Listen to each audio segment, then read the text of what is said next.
what I just heard from Lisa that I think is really, really important to understand about PTSD and about trauma more generally is this idea that there are no words.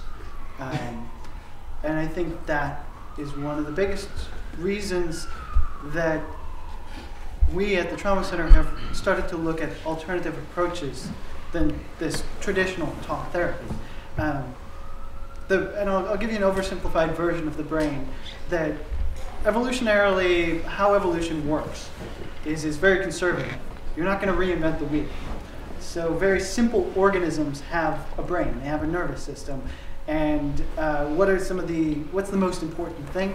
Movement. And then you have to breathe. You have to have a heart that beats. And so that's all down in the brainstem. That's all out of this conscious awareness. And then on top of that, when animals got a little more complex, they started to evolve emotions that tell you, okay, I should go towards that, or I should go away from that. And so there's that part of the brain. And then the last to evolve is this cortex. And that's what's right on top of the human brain. That's what's really evolved in the human brain. And that cortex is the part that's really responsible for language, for thinking. But we have this hardwired response. So if you're out there in the jungle and you come across a tiger and you take the moment to say, that's a tiger. I think I should run away. You're eaten, right? So you have this hardwired response that when you're faced with a tiger, this fight or flight or freeze, this response kicks in. You get the hell out of there. You don't think. And that's what trauma does. In a sense, is it really chronically turns on that fight or flight system. And a traumatic experience can trigger that, so that when someone gets triggered by something, that executive function, that thinking part shuts down, and the emotion brain really takes over. And that's one of the reasons that there are no words.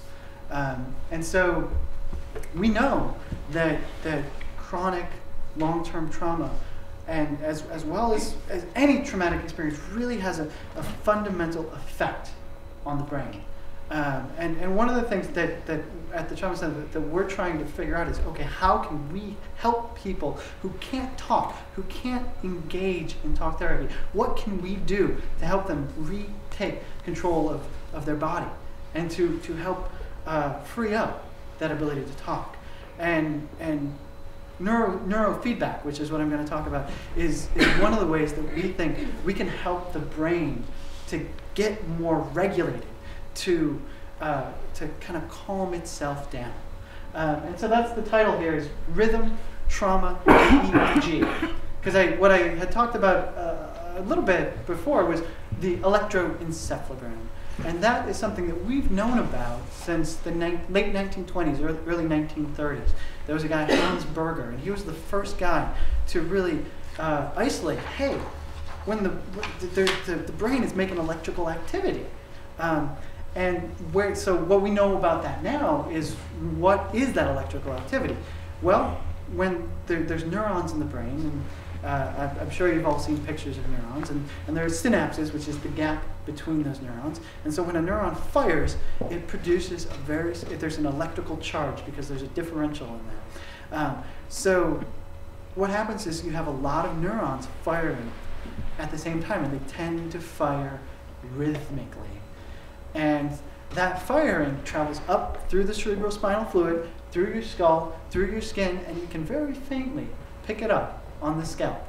And so when it comes out, it's rhythmical, and it looks like waves. And that's what we're talking about when we talk about brain waves.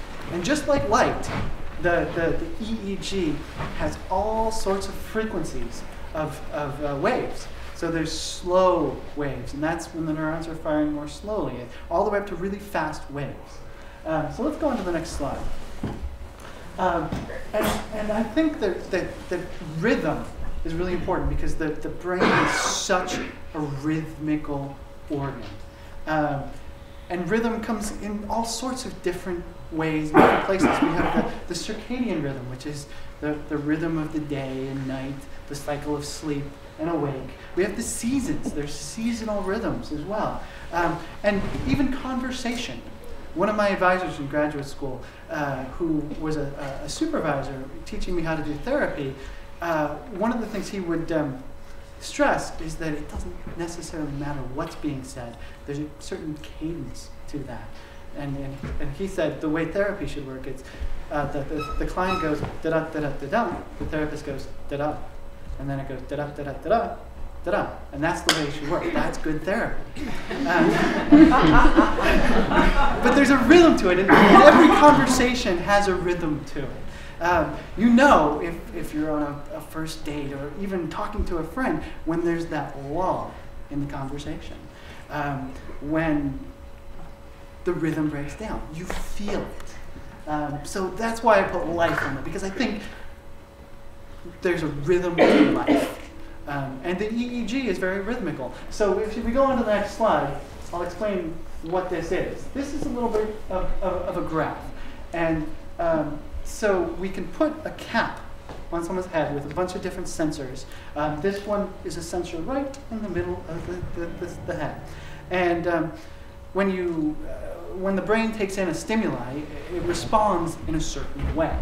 And if you give the brain a stimuli a bunch of times, average that out, that's what's called an event-related potential. It's how the brain responds. And that's the electrical potential. And so this one right here is the P3, means positive, that's the direction of the charge.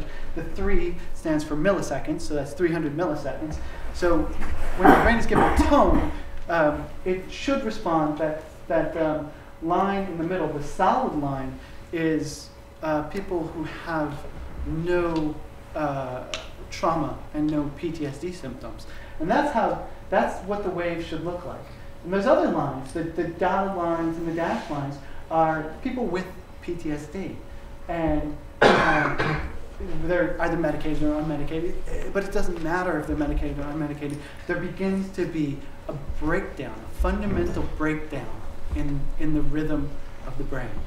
So let's go on to the next slide. So then I like to use a metaphor of an orchestra, because that's a little bit what the brain is like. So what we have here is a normal EEG. And how it's set up is there's a bunch of different sensors on the head. And that's the signal at each place on the head. And it's at the bottom, that's the back of the head.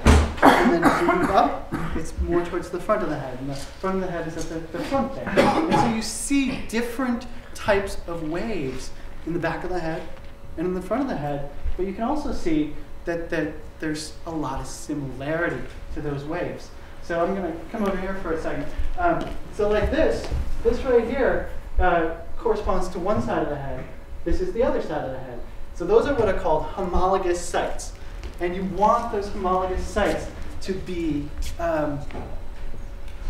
pretty much the same, right? So, but you don't want everyone in the orchestra to be exactly the same. So you want all of the instruments to be playing the same piece of music, but you don't want them all to be playing the same note. If they're all playing the same note too much, you get something like epilepsy or a seizure disorder. And if you get them all playing their own tune, you get a host of other problems. So going on, let's go on to the next slide. This one you can see is a little bit different. And this is from a recording from Lisa underwent a procedure called a quantitative EEG. And what that means is we put fixed this cap on our scalp, did a recording, and then compared that to a normative database. And what that means is just we have EEGs from about 4,000 people who have no known psychiatric problems. And when you compare it to the database, you can see, okay, where in the brain is there more of certain activity, where in the brain is there less of certain activity, that sort of thing. And it's a tool for telling us, okay, what is this orchestra playing? And what we have highlighted right there is T4 and T6. And those are parts of the brain right over here, kind of right above your ear and right back here. And it roughly corresponds to the temporal lobe, which I can talk about in a little bit. But what can you see here? You can see, if you compare T6 to the one above it, T5, if you can see that, and if you compare T4 to T3, they're not really doing the same thing. The waveform, you can see, is very different from one side to the other. So what that tells us is there's something going on in that part of the brain that is not really talking with the other part of the brain, or there's something going on there. Let's go on to the next slide.